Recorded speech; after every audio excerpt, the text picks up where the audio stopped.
Hamas claiming it's now launched a rocket at the Israeli parliament building in Jerusalem. I suppose one severe question would be, how's Tel Aviv supposed to stand down, I suppose, under such circumstances?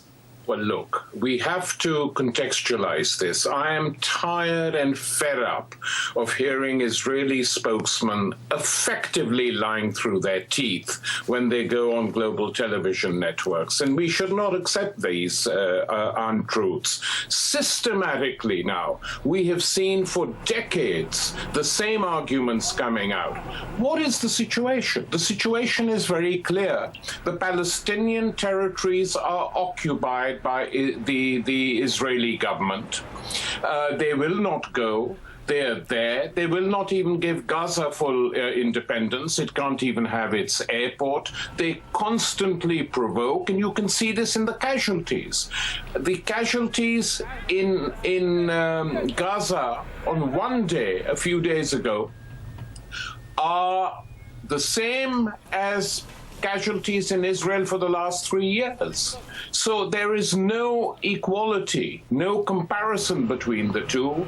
It is a colonization process, and the colonizer is targeting the colonized. Well, I mean, there's a lot to be said that, of provocations on both sides here. But for now, though, Tel Aviv maintains that it is simply just going after Hamas. But there are militant groups, other militant groups, that is, in Gaza, one of them being Islamic Jihad, also claiming responsibility for launching a rocket at Tel Aviv last night. Is Hamas calling the shots or not?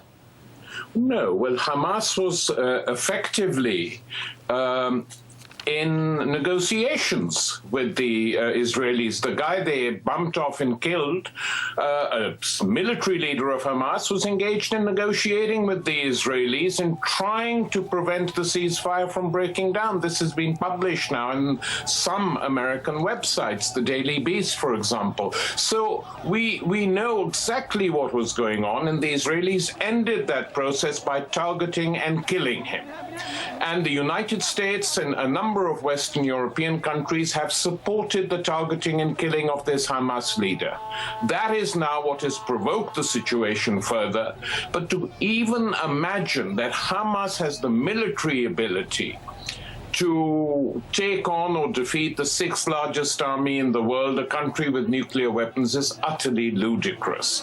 Unless and until the Israeli government and its backers in the West understand that something has to change, that Palestinians cannot be treated as Untermensch forever, that this has got to stop.